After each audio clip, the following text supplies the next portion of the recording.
Olha, então o negócio é o seguinte, a taxa Selic vai cair. E não, provavelmente não vai ser na próxima reunião do Copom, no dia 21 de junho. Afinal de contas, o que está precificado é uma baixa chance disso acontecer. Mas tudo indica que ela sim vai cair ao longo de 2023 e provavelmente já a partir de agosto. E aí, meu amigo, você tem que saber o que fazer. E é por isso que aqui de Férias no Chile eu liguei a câmera e gravei esse vídeo, que tem muitas informações importantes para te ajudar a tomar as melhores decisões para preservar e multiplicar seu patrimônio.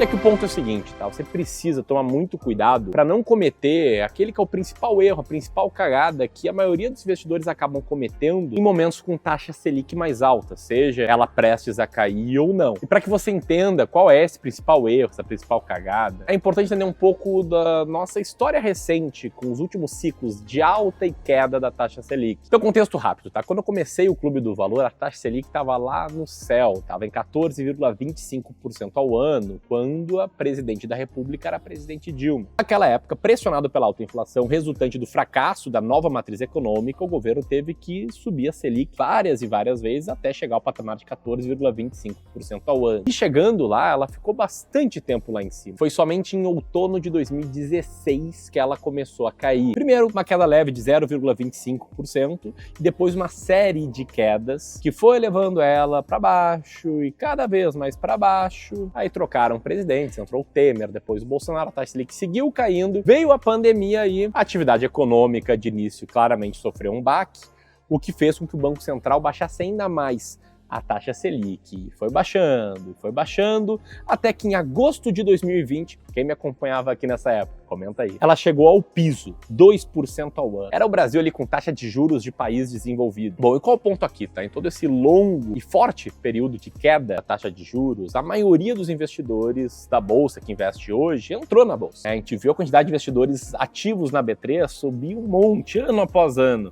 Eu até brinco aqui no Clube do Valor que nenhum educador financeiro, nem eu, nem ninguém, fez mais para colocar investidores na Bolsa do que a queda da taxa de juros. Levou aí para mais de 4 milhões de CPFs ativos na Bolsa. E por que eles foram para a Bolsa, né? Porque um investimento que está atrelado ao retorno da taxa Selic, como o Tesouro Selic, ou um CDB que rende um determinado percentual do CDI, esse é um investimento com baixo risco, tanto de mercado, que é a oscilação do ativo. Você pode ver aí na tela o gráfico de evolução da cotação do Tesouro Selic, pode ver que quase todos os dias, com raríssimas exceções, ele sobe um pouco, quanto também de risco de crédito. O Tesouro Selic não tem risco de crédito, a gente parte do pressuposto de que o Tesouro Nacional não vai dar um calote na dívida interna. E CDBs, mesmo se não pagarem ali, se não honrarem seus compromissos, tem garantia do fundo garantidor de crédito. Então, são ativos na média com baixo risco, aqueles que replicam o retorno da taxa Selic ou do CDI, e assim, para fins de educação financeira, taxa Selic, CDI é praticamente sempre igual. Só que se esses investimentos com baixo risco, que antigamente rendiam bastante em termos nominais, estão rendendo menos agora, isso é um incentivo para as pessoas irem para a Bolsa. E não à toa, com esse ciclo longo de queda do passado, muitos investidores foram para a Bolsa, o que me leva a crer que a maioria dos investidores na Bolsa hoje não tem muitos anos de experiência ainda. Bom, mas continuando aqui a história, né? Depois de chegar em 2% ao ano ali na pandemia, o que aconteceu de lá para cá? A gente viu um fenômeno inflacionário global, inflação nos Estados Unidos, inflação na Europa, inflação também no Brasil. E para conter a inflação, o Banco Central começou a subir a taxa Selic. Subiu primeiro para 2,75% ao ano, primeira alta em 6 anos na época. E aí o Copom já botou lá na ata da reunião que tem, né? Olha, vai subir mais que a gente precisa frear a inflação. Que ninguém pensava que fosse subir tão mais. É porque ela foi subindo e subindo e subindo e subindo um pouco mais até chegar, né, no patamar atual de quase 14% ao ano. O que fez, como eu já vou te mostrar, com que vários investidores que tinham entrado na Bolsa com a taxa Selic lá embaixo, com bolsa com valuation mais alto do que o atual, saíssem da Bolsa para voltar para aqueles investimentos com baixo risco, que sempre rendem um pouco, que estão rendendo 3,75% ao ano. Pois bem, o que está acontecendo recentemente? Primeiro, com dados da inflação abaixo do esperado e com o PIB relativamente acima do esperado, atualmente já está sendo discutido aí amplamente a queda da taxa Selic, principalmente quando ela vai começar a cair e até qual patamar ela vai cair, porque já é consenso no mercado que ela vai cair. E isso fez com que os juros futuros fossem derrubados. Para contexto, tá? A curva de juros futuro, ela é uma representação das taxas de juros esperadas para vencimentos futuros de títulos públicos. E elas acabam importando mais para a precificação de ativos de renda variável do que a própria própria taxa Selic atual. Por isso, essa oscilação para baixo da curva de juros futuro, ela acaba puxando para cima a cotação de ativos de renda variável. Quem não viu os fundos imobiliários, as ações subirem ali em maio, em junho. Enfim, o ponto aqui é que todo esse cenário, esse vai e vem de taxa de juros para cima, para baixo, acaba contribuindo para que vários investidores cometam tal erro que eu comentei no início desse vídeo. E antes de falar qual erro é esse, como se prevenir desse erro, um aviso aqui para todos os clubistas. Para quem me acompanha há mais tempo sabe que além dos serviços de wealth aqui no Clube do Valor, que são serviços que a gente presta para quem tem mais de 500 mil reais para investir, a gente tem um treinamento completo de investimentos em ações, chamado Descomplicando o Mercado de Ações. Esse treinamento já teve várias turmas ao longo dos últimos anos e vai desde ali do básico da bolsa até estratégias avançadas de seleção de ações, te dando acesso a estratégias como a Magic Fórmula, como as ações mais baratas da bolsa, como a estratégia do Décio Bazin para dividendos, e vai além, né? Ele também te mostra exatamente como fazer seus investimentos, como gerenciar sua carteira e como saber exatamente quando comprar e quando vender uma ação. Também fala muito sobre rebalanceamento, assunto bem avançado e bem importante. Isso sem contar que os alunos do Descomplicando o Mercado de Ações levam acesso vitalício ao ranking das ações mais baratas da bolsa, que é o ranking da nossa estratégia. Por que eu tô falando de tudo isso? Porque no dia 26 de junho a gente vai abrir a última turma do Descomplicando o Mercado de Ações. Vai ser a última chance de você levar o acesso vitalício ao nosso ranking das ações mais baratas da bolsa e todo o conteúdo, que vale muito mais do que isso, que tá lá no Descomplicando o Mercado de Ações. Por isso, vou deixar aqui o link para pré-inscrição. Importante falar isso aqui em todos os vídeos até chegar essa data, porque a gente vai abrir as vagas, vai ficar pouco tempo aberto, depois a gente fecha e acabou. Nunca mais vamos focar aqui 100% em wealth. Qual é o principal erro, a principal cagada que os investidores cometem em períodos como esse? Bom, é aquele erro clássico. É o erro de comprar ativos na alta e vender eles na baixa. Quem aqui nunca ouviu falar que o segredo dos investimentos é muito simples, é comprar na baixa e vender na alta? Pois é, só que na prática o que a maioria das pessoas faz é o contrário. Incentivados por manchetes assim, que a gente viu no início desse ano, falando de renda fixa, rendendo muito, e é uma boa alternativa em relação à bolsa, ou ainda, veja o que fazer com seus investimentos após a Selic chegar em 3,75%, e também por uma Selic maior, os investidores acabam naturalmente saindo da bolsa quando a Selic está lá em cima. Então, os mesmos investidores que entraram na bolsa quando ela estava 130, 125, 120 mil pontos, alguns anos atrás, lá em 2019 e 2020, em que houve aportes de 88 bilhões de reais em fundos de ações em 2019 e 72 bilhões de reais em fundos de ações em 2020, são esses caras que saem agora como os que venderam 70 bilhões de reais em fundos de ações em 2022 e que tiraram aí 47 bilhões em diferentes fundos de investimentos no mês de maio, por exemplo, de 2023, indo, sempre para aquela renda fixa com menos risco, como, por exemplo, investimento em CDBs, que explodiu nos últimos meses. E para quem acha que isso aqui é novidade, entenda, isso aqui acontece sempre. Se a gente pilotar o gráfico aí de aportes e resgates em fundos de ações da Ambima com manchetes, o que a gente vê, Quando a gente tem manchetes muito boas falando bem da Bolsa de Valores e quando a renda fixa, na média, está em baixa, as pessoas aportam muito dinheiro em fundos de ações. Quando tiver renda fixa em baixa e as pessoas resgatando dinheiro de fundos de ações e taxa de juros mais alta, as manchetes são essas, Fundos ganham de poupança, renda fixa sobe muito e tal. E quando é ciclo de queda da taxa Selic, de novo, bolsa está no holofote e renda fixa vira tal perda fixa. Para, de novo, em novos ciclos de aumento da taxa Selic, as manchetes serias que eu te mostrei há pouco. O que fazer agora? Enfim, até recentemente aqui no Clube do Valor, a equipe do Clube do Valor fez um estudo comparando o retorno de um fundo de investimento em ações massificado, em que vários investidores pessoa física investem, com o retorno dos cotistas nesse fundo. Olhando aqui para o Itaú Private Fundo de Ações. E aí, nesse gráfico aqui, tá? A linha laranja é a evolução da cota do fundo, a rentabilidade do fundo, e essas barrinhas aqui cinzas são aportes dos cotistas, Quando é para cima é aporte, quando é para baixo é resgate, e quanto mais para cima, mais aportes foram feitos, mais para baixo, mais resgates foram feitos. Você pode ver simplesmente, facilmente, que quando o fundo está subindo, são feitos muitos aportes, quando ele está caindo, são feitos resgates. Ele volta a subir, são feitos aportes, ele volta a cair, são feitos resgates.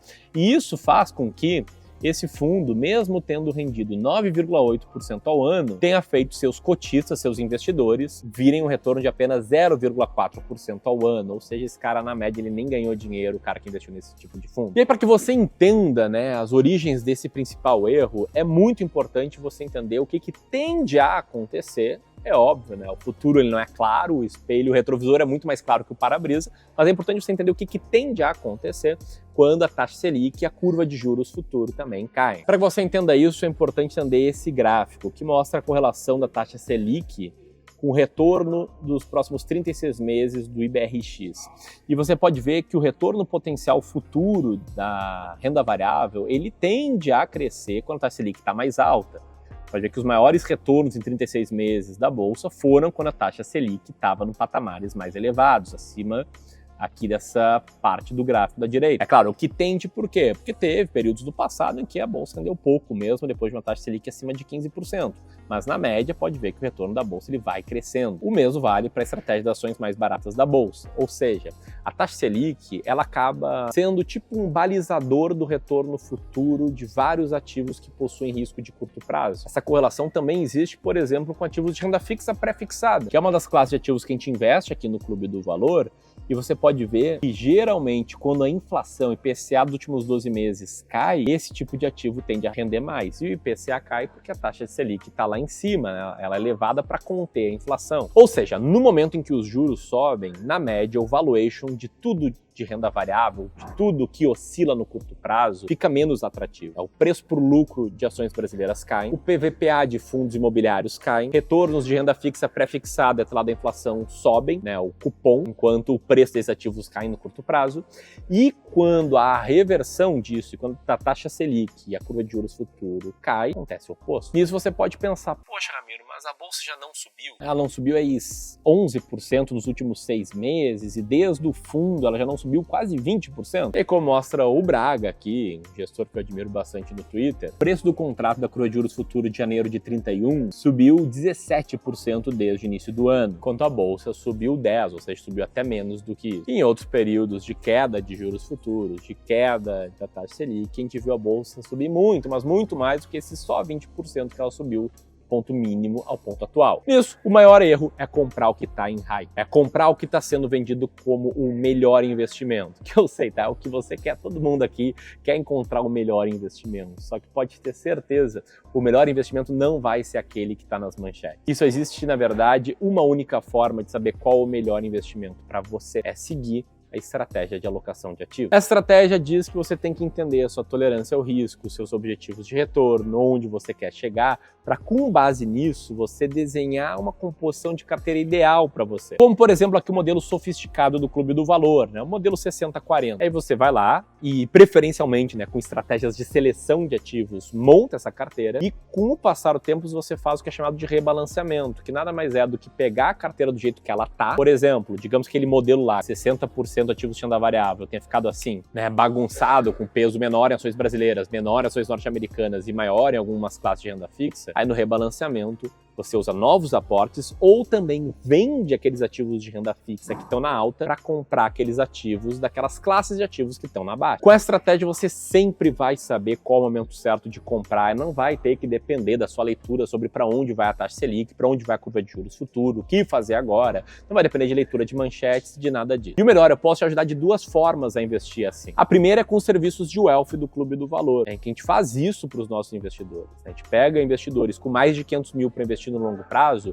e a gente monta uma alocação de ativos em conjunto com eles. Ou seja, a gente entende a tolerância ao risco deles, a gente entende o objetivo de retorno, a gente entende a estratégia de investimentos, a gente entende a carteira atual e monta um asset allocation. E aí, ou a gente dá recomendações do que fazer no serviço de Wealth Advisor, ou a gente faz para o nosso cliente no serviço de Wealth Management. E legal, você pode conhecer hoje esse serviço e fazer uma provinha, né, de forma gratuita, que é o início dessa jornada. Fazer uma sessão de análise de carteira conosco. Uma sessão em que a gente vai entender como é que você está investindo hoje, vai entender pontos de melhoria, a gente vai entender os maiores riscos da sua carteira atual, a gente vai fazer uma sugestão na alocação, porque talvez você nem saiba, mas você já tem uma alocação de ativos, talvez fruto de um empilhamento de ativos, talvez ela ficou assim sem querer, mas ela existe. A gente vai recomendar uma nossa, que a gente já fez backtest, e ainda vai trazer sugestões para que você selecione ativos com estratégia, com as nossas estratégias aqui do Clube do Valor. A partir dessa sessão, se a gente entender que a gente consegue te ajudar a investir melhor, a gente vai te oferecer e aderir aos nossos serviços de wealth. Se fizer sentido sentido para o seu caso. Bom, você pode fazer uma análise gratuita de carteira apertando nesse botão aqui e preenchendo esse rápido formulário que vai abrir. E a segunda forma que a gente consegue te ajudar aqui é com conhecimento. É com vídeos como esse, que eu me esforço para fazer aí diariamente, passo até nas férias. É com, por exemplo, um livro que eu escrevi recentemente, um livro digital chamado Como e Onde Investir R$1 Milhão,